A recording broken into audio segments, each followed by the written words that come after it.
Abençoado e abençoada, graça e paz. Hoje, 20 de abril, quinta-feira de 2023, 21 horas, eu estou aqui para mais uma pérola da graça de Deus. Mas antes eu quero agradecer a todos vocês que visualizaram o meu penúltimo vídeo, que já chegou com um dia a casa dos 620 visualizações.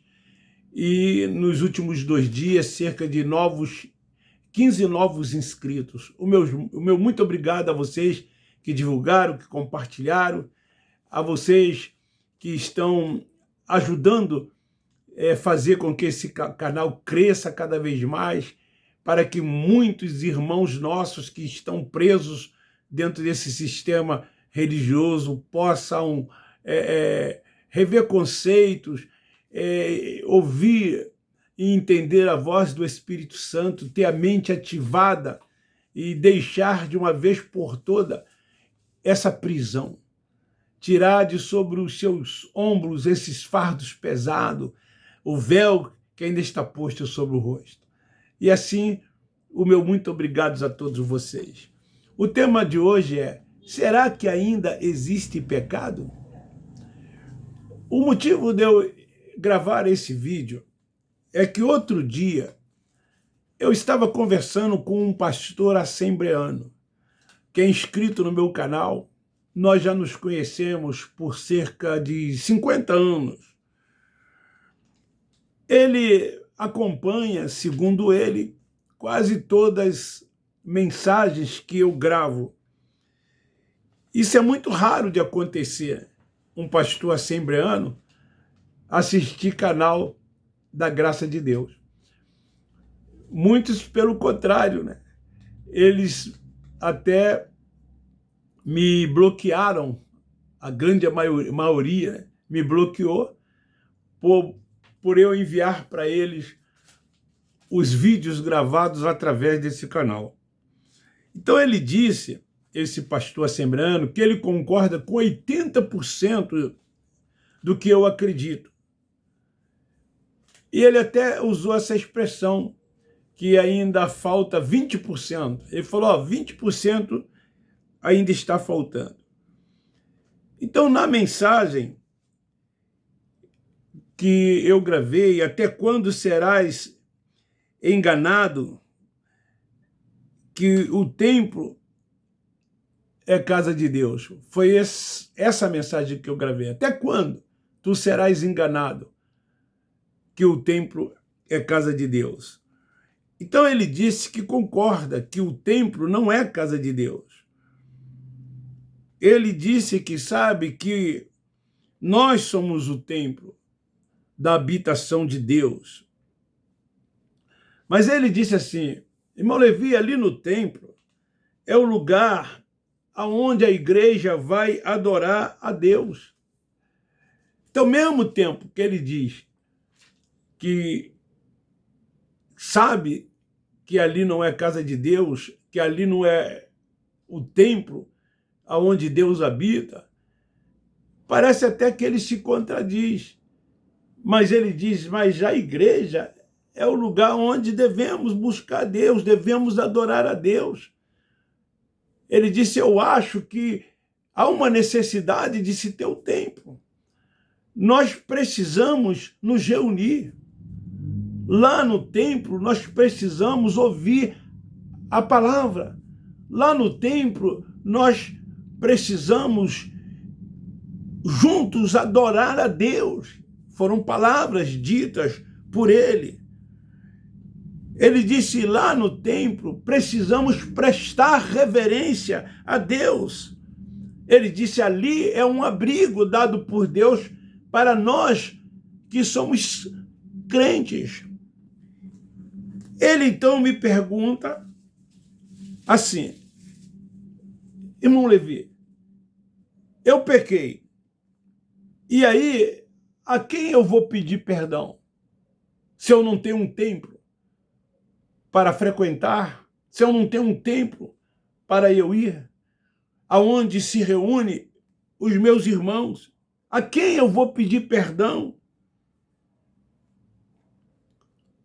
Se eu não tenho uma igreja, a quem eu vou pedir perdão? Veja, irmãos, o pensamento de um pastor assembleano com mais de 50 anos de Assembleia de Deus. Imagina os fiéis. Ele disse assim mais: e eu me confesso a quem quando eu pecar? Porque a Bíblia diz que aquele que confessa e deixa alcança misericórdia. Tudo isso são palavras dele. Aí, confessar a quem, se eu não tenho uma igreja para confessar diante dos santos, que, segundo ele, são todos aqueles que ali estão reunidos numa igreja. Então ele precisa desse lugar. Caso isso aconteça, tanto com ele quanto com qualquer um irmão, ele possa ir aos santos pedir perdão, confessar os seus pecados, a fim de que, segundo ele possa alcançar misericórdia.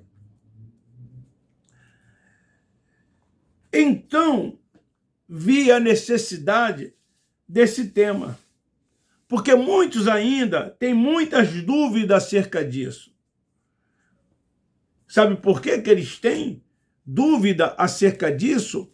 Porque o entendimento ainda não foi aberto. A mente não foi ativada. O véu está posto sobre o rosto. São religiosos, são seguidores ainda dos rudimentos da lei de Moisés. Fazem tudo quanto Cristo Nazareno fez, que veio para cumprir a lei. Então eles vivem ainda na prática de todas essas coisas. Por isso que ele fez esse relato. Por isso que ele disse todas essas coisas. E é assim que muitos que estão lá pensam também, porque é assim que eles foram ensinados. Em Colossenses, capítulo 2, versículo 10, diz assim: e recebeste a plenitude em Cristo, que é o cabeça de todo o principado e potestade. E estás o quê? Perfeito nele. Nós estamos perfeitos nele, que é o cabeça. Se nós estamos perfeitos nele, que é o cabeça, por que nós temos que pedir perdão? Se pecado era transgressão da lei. Se nós não vivemos debaixo do pecado, nós não vivemos na prática da lei de Moisés, nós não somos transgressores da lei. O Pai dos Espíritos não nos vê na carne, ele nos vê em espírito. Que pecado nós cometemos? Se nós somos perfeitos nele, ele nos aperfeiçoou. Somos justificados por ele.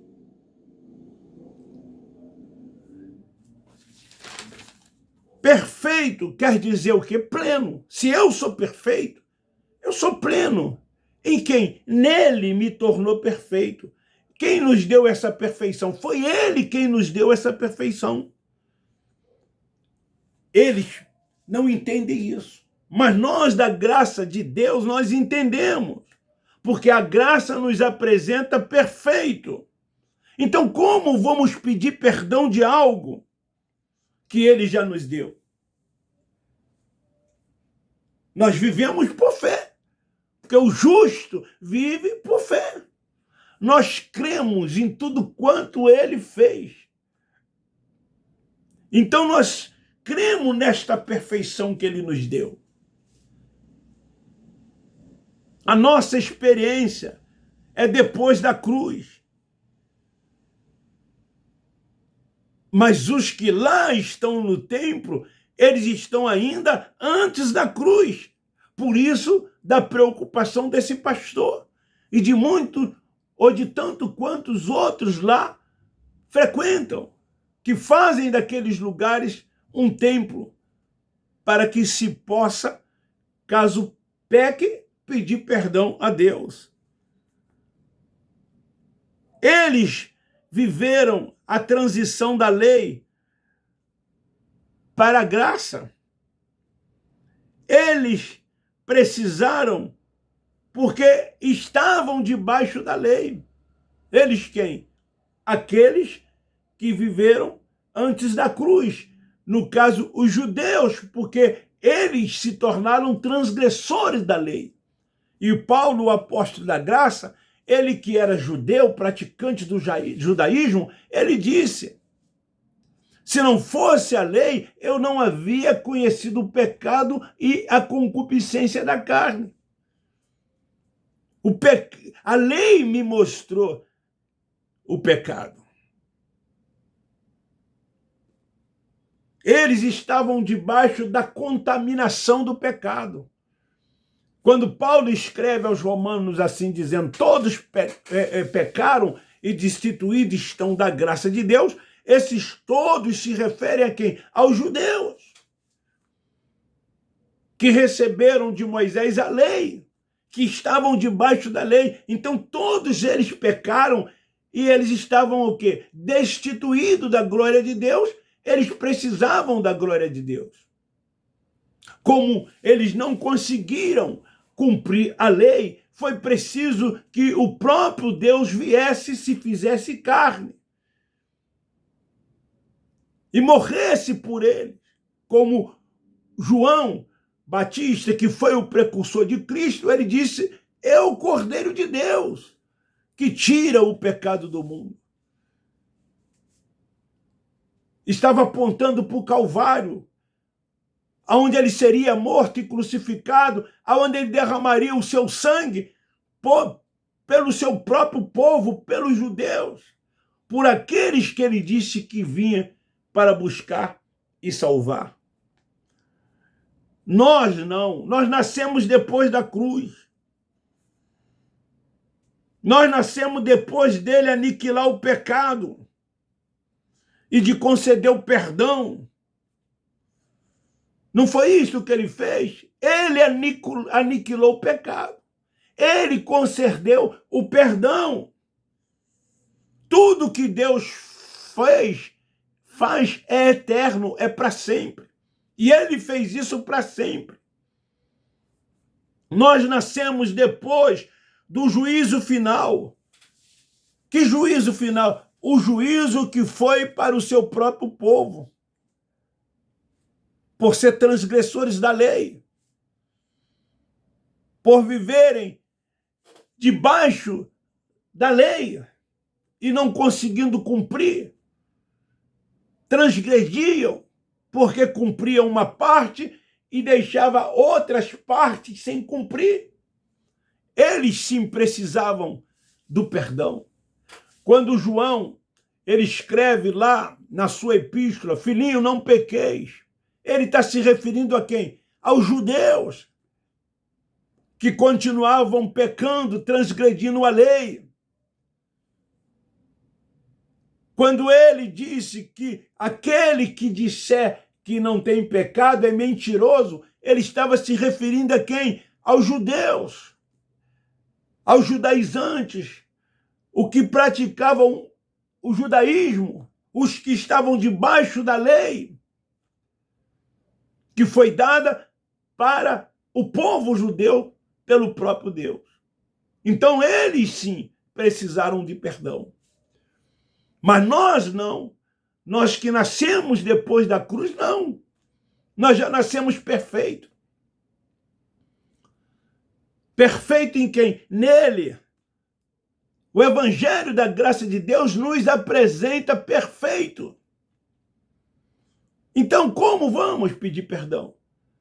Então, ele disse que precisa do templo para adorar, para cultuar, para ouvir pregações.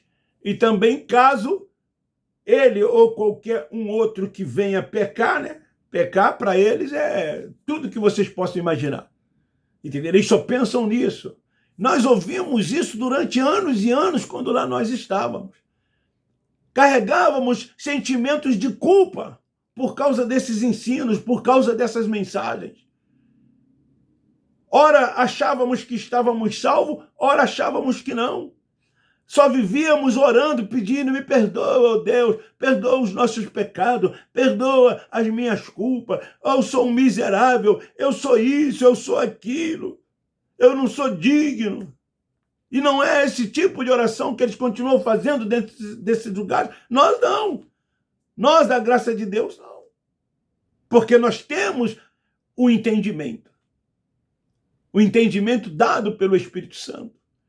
Nós estamos debaixo da cobertura do Espírito Santo. É Ele quem nos dirige, é Ele quem toma conta da nossa vida. A nossa vida é toda dele, é dirigida por Ele, é controlada por Ele. É Ele que está no controle de tudo e de todas as coisas. Nós somos espirituais. Esse é o entendimento, nós não somos mais carnais. Os carnais, sim, se preocupam com essas coisas. E levam eles a sentimentos de culpa, a uma consciência pesada. Lá é um tal de fazer e um tal de deixar de fazer. Não é o nosso caso, que estamos nessa visão da graça de Deus. Então essa é a palavra que eu tenho para você hoje. Precisamos ainda de pedir perdão. Então eu fiz questão de gravar esse vídeo por causa do comentário que esse pastor fez comigo no meu zap, depois de ouvir a mensagem acerca de frequentar o templo.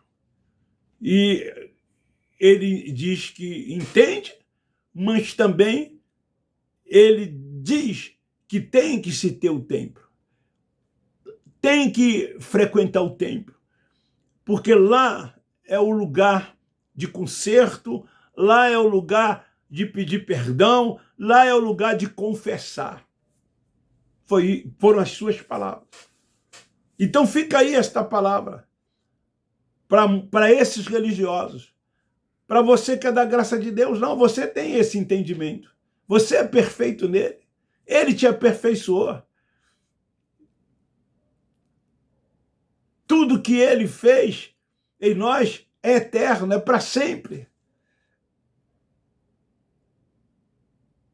Um beijo no seu coração aí, um forte abraço, divulgue e compartilhe. Eu termino dizendo, nós da graça de Deus amamos vocês.